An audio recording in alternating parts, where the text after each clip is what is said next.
کہ دن دناتے دن دہاڑے آتے ہیں اور آ کے جو ان کا دل کرتا ہے وہ غزہ میں کرتے ہیں. اور یہ جو ہے وہ نیوکلیر انرجی اور نیوکلیر جو ہے ہتھیار رکھ سکتے ہیں لیکن ایران نہیں رکھ سکتا. تو یہ ایک ایسا ملک جس کو بہت ساری کنٹریز جو ہیں جس کی ایگزسٹنس کو مانتے بھی نہیں ہیں اور جو کسی چارٹر اور کسی قانون کی کہتے ہیں نا پاسداری بھی نہیں کرتے, ان کے یہ حالات ہیں اور اس پر کوئی کہتا کچھ نہیں.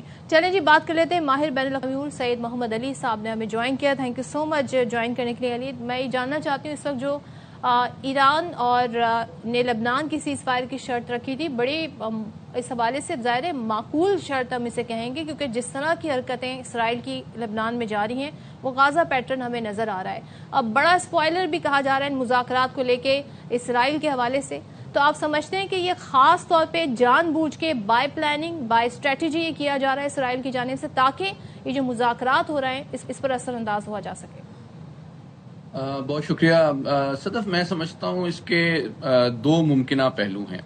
ایک پہلو تو جو آپ نے کہا وہ میں اس سے متفق ہوں, لیکن دوسرا پہلو تھوڑا سا میں امید افزا بھی سمجھتا ہوں, اور وہ یہ ہے کہ یوں لگتا ہے کہ اسرائیلی قیادت کو یہ خوف درپیش ہے کہ جناب اگر پاکستان کی جو سفارتی کوششیں ہیں وہ کامیاب ہو جاتی ہیں اور ایک دیرپا جنگ بندی ہو جاتی ہے تو نہ صرف یہ کہ وہ آئسولیٹ ہو جائے گا بلکہ اس کو اس طرح جو نسل کشی اس نے غزہ میں اور ویسٹ بینک میں جاری رکھی ہوئی ہے اور جو اراضی کے اوپر قبضے کی کوشش ہے چاہے وہ شام ہو یا لبنان ہو اس کو دھچکا پہنچے گا.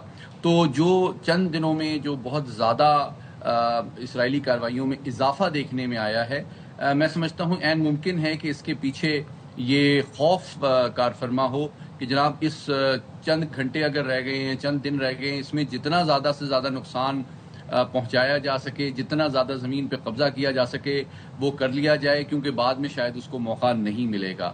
تو یہ جو ڈیسپریشن ہے اسرائیل, اس کے پیچھے یہ محرک بھی ہو سکتا ہے. البتہ جو جہاں تک مذاکرات کا سوال ہے امریکہ اور ایران کے, میں سمجھتا ہوں اس میں چار پہلو جو ہیں وہ آپس میں بڑے قریبی مربوط ہیں. اس میں جو آبنائے ہرمز کا کھلنا بھی ہے, اس میں ایران کا ایٹمی پروگرام بھی ہے, اس میں لبنان میں دیرپا جنگ بندی بھی ہے, اور ایران کی توقع کے مطابق اس کے اوپر جو معاشی پابندیاں امریکہ نے عائد کی ہوئی ہیں ان میں بھی یعنی کہ کمی لانا شامل ہے. تو میں امید رکھتا ہوں کہ آنے والے دنوں میں ان چاروں ایشوز کے اوپر بیک وقت اور بتدریج انشاءاللہ پیش رفت ہوگی. اچھا, ایک اور ہم نے بڑا ہی ڈسٹربنگ پیٹرن دیکھا اور فوٹیجز بھی بڑی ڈسٹربنگ تھیں. پیٹرن یہ تھا کہ وہی غزہ والا جو یلو لائن اسرائیل نے ایک وہ نقشہ جاری کیا جس میں ساؤتھ لبنان بن گیا اور ایک یلو لائن بن گئی. دوسری چیز یہ کہ جس طرح سے اسرائیلی سولجرز کی جانب سے لبنان میں جو مسیحیوں کا مقدس مجسمہ تھا اس کی بے حرمتی کی گئی, اس کو توڑا گیا, انتہائی ڈسٹربنگ چیز تھی. میں آپ سے جاننا چاہتا ہوں کہ where is Donald Trump in this entire situation. Donald Trump ہمیں پتہ ہے کہ وہ بڑے ریلیجیسلی بڑے ووک ہیں اور وہ تو بڑی باتیں کرتے تھے ریلیجن کی. کیمپین جو تھی اس کا ایک بہت بڑا حصہ ریلیجن کے اوپر مبنی تھا. تو ایسی بے حرمتی ہم نے تو ماضی میں کبھی نہیں دیکھی جو کہ اب اسرائیل کر رہا ہے. وہی دین اگین وہی بائی اینڈ لارج پلان یہی ہے گریٹر اسرائیل کا. اس پر آپ کیا کہیں گے؟ دیکھیے, یہ بات صحیح ہے کہ روایتی طور پہ جو ریپبلکن رہنما ہوتے ہیں وہ قدر قدامت پرست ہوتے ہیں اور دین کی جانب زیادہ دائیں بازو کی سوچ رکھتے ہیں, لیکن بہرحال وہ پروٹیسٹنٹ ہیں. تو مکتب فکر کے لحاظ سے عیسائی ہونے کے باوجود ان کا مکتب فکر جو ہے وہ کیتھولک یا جو آرتھوڈاکس کرسچن مکاتب فکر ہیں اس سے مختلف ہے. اور پھر آپ نے دیکھا کہ پچھلے دنوں میں جس طرح کا انہوں نے ٹویٹ کیا اور جس طرح کی ان کی ٹویٹر کے اوپر جھڑپ جو ہے وہ پوپ کے ساتھ بھی ہوئی, اس سے یہ ثابت ہوتا ہے کہ وہ دیگر مکاتب فکر جو عیسائیت کے بھی پیروکار اور علمبردار ہیں ان کو بھی کوئی زیادہ سنجیدگی سے نہیں لیتے ہیں. لیکن ان کی اپنی جو سوچ ہے اس پہ وہ یقینی طور پہ بڑے کاربند ہیں, اور ان کی جو کانسٹیٹوئنسی اور ووٹ بینک بھی ہے وہ ایک خاص کرسچن ایونجیلیکل سوچ کے حامی افراد پر مشتمل ہے، جو کہ یہ ضروری سمجھتے ہیں کہ اسرائیل کی جو ہے وہ مدد کرنا ان کی ایک دینی ذمہ داری ہے. لیکن یہ بھی سمجھنا ضروری ہے کہ یہ عیسائیت بھی بہت بڑا مذہب ہے، اربوں لوگ دنیا میں اس پہ عمل کرتے ہیں اور بڑے پرامن لوگ ہیں، ذمہ دار لوگ ہیں. وہ تمام مکاتب فکر جو عیسائیت کے پیروکار ہیں وہ ان کی سوچ یا حکمت عملی سے متفق نہیں ہیں. بالکل، اور ہم یہ دیکھ رہے ہیں کہ ڈونلڈ ٹرمپ پر تنقید یہ ہو رہی ہے کہ اسرائیل کی جنگ ہم کیوں لڑ رہے ہیں. جب یہ والا کانٹیکس بھی سامنے آ جائے گا تو کافی زیادہ ان کی پاپولیرٹی جو ہے اس حوالے سے متاثر ہو رہی ہے، اور یہ بڑا امپیکٹ اس کا آ رہا ہے. ایک سوال میں یہ جاننا چاہتی ہوں کہ لبنان کا ایشو بڑا امپورٹنس اختیار کر گیا جب ایران نے اپنی شرائط میں ذکر کر دیا. وہاں پر ہم نے دیکھا 10 روزہ جنگ بندی بھی ہوئی. یہ الگ بات ہے کہ اس سیز فائر کی خلاف ورزی بھی ہوتی رہی، لیکن اس کے کیا اثرات جو اصل معاہدہ ہے ایران اور امریکہ کے درمیان اس پر پڑ سکتے ہیں؟ لبنان کتنا کور ایشو ہے اس سارے مذاکرات کو لے کے؟ میں سمجھتا ہوں کافی اہم ایشو ہے، کیونکہ حزب اللہ جو ہے اس کی حمایت اور سرپرستی ایرانی خارجہ پالیسی کا ایک بڑا اہم پہلو ہے. لیکن میں سمجھتا ہوں کہ یہ کور ایشو نہیں ہے. کور ایشو جو ہے بنیادی طور پہ وہ ایران کا ایٹمی پروگرام اور ابنائے ہرمس کی دیرپا بحالی ہے.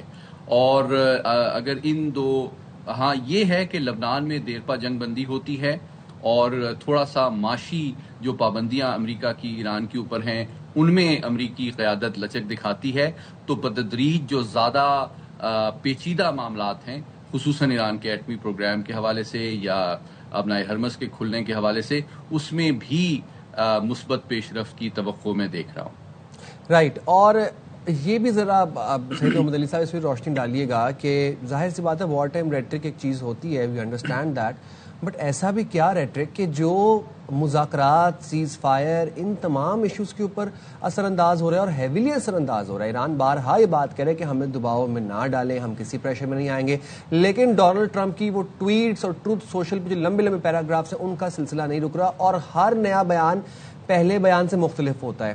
مطلب ہم بھی سمجھنے سے قاصر ہیں، we are unable to keep the track of all the tweets کہ وہ کہنا کیا چاہ رہے ہیں. اب ایران سے معاہدہ نہ ہونے پر دوبارہ جنگ کی دھمکیاں دی جا رہی ہیں، اور وہی دوبارہ پل اڑا دوں گا میں، سویلین انفراسٹرکچر اڑا دوں گا. آپ سمجھتے ہیں کہ مستقل جنگ بندی کے لیے پاکستان کی کوششیں رنگ لا رہی ہیں، اور ابھی جو سیکنڈ راؤنڈ آف مذاکرات ہوگا اس سے ایٹ لیسٹ یہ تو ہم اچیو کر لیں گے کہ جنگ بندی کی ڈیڈ لائن جو ہے اس میں توسیع ہو جائے گی؟ جی بہت اہم سوال کیا آپ نے. دیکھیں پہلے آپ کے دوسرے سوال کا میں جواب دیتا ہوں. میں بہت پر امید ہوں اور پر اعتماد ہوں کہ ان عوامی بیانات اور ٹویٹر ڈپلومسی سے قطع نظر حقیقت میں جو دونوں ممالک ہیں وہ اب مزید جنگ نہیں چاہتے، لیکن معاشی دباؤ ایک دوسرے پہ ڈالنا اور سفارتی دباؤ ایک دوسرے پہ ڈالنے کی بھرپور کوشش مذاکرات سے پہلے ہو رہی ہے. اور اس کے حوالے سے تشویش تو پائی جاتی ہے، لیکن اس کو سمجھنا ضروری ہے.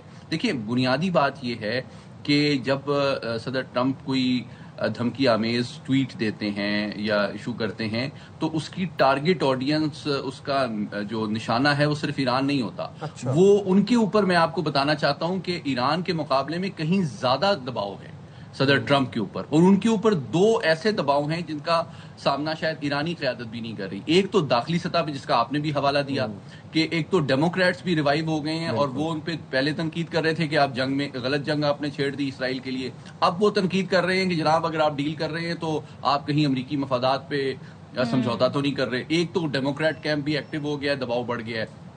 دوسرا ایک بہت بڑا دباؤ جو ان کے ذہن پہ ہے وہ یہ ہے کہ اگلے ماہ انہوں نے چین جانا ہے اور وہ چاہتے ہیں کہ اس جنگ کو جلد از جلد بند کر کے اور اس اعلان مطلب ایک فتح کا اعلان کر کے وہ ایک فاتح کی شکل میں بیجنگ جائیں اور صدر لی کے سامنے جب بیٹھیں تو وہ وینیزویلا اور ایران کے فاتح کی حیثیت سے بیٹھیں اور ان پہ دباؤ ڈال سکیں کہ جناب میں نے تو آپ کے سارے الائز کو سارٹ آؤٹ کر دیا ہے، اب آپ میری باتیں مانیں. لیکن یہ جو دباؤ ان کے ذہن پہ ہے یہ آبویسلی بڑا امپورٹنٹ ہے. اور اسی کانٹیکس میں جو چین نے ابھی تازہ ترین بیان دیا ہے کہ امریکہ کو گلف آف ہرمز کھولنا چاہیے، اس کو صدر ٹرمپ اگنور نہیں کر سکتے ہیں، کیونکہ اگر وہ چین جانا چاہتے ہیں اور امریکی مفادات کے حوالے سے ایک اہم ترین ملاقات کو ضروری سمجھتے ہیں تو میں سمجھتا ہوں چین بھی ان سے توقع کرتا ہے کہ وہ ایک ذمہ داری کا مظاہرہ کریں، بروقت انداز میں جنگ کو بند کریں اور عالمی توانائی اور معیشت کے نظام کو مزید نقصانات سے بچائیں، تاکہ ایک ذمہ دار اور مثبت انداز میں دو عالمی طاقتوں کی ملاقات ہو سکے۔ بالکل، تھینک یو سو مچ سید محمد علی صاحب، بہت آپ نے ایک بڑا اہم نقطہ اٹھایا ہے کہ دو جو یہ عالمی طاقتیں اپنے آپ کو کہتی ہیں، یہ چاہتی ہیں جی ہم ایکول سٹیٹس پر آ کر بات کریں۔ دیٹ شوز کہ چائنا کی سپورٹ کس طریقے سے ایران کو حاصل ہے، اور تھرو آؤٹ ایران کی طرف ہم جب دیکھتے ہیں تو چائنا کی ہمیں اسٹریٹجی یہاں پر نظر آتی ہے، کیونکہ ڈونلڈ ٹرمپ کا جو اپ کمنگ وزٹ ہے وہ بڑا اہمیت اختیار بہت کرے اہمیت گا۔ اختیار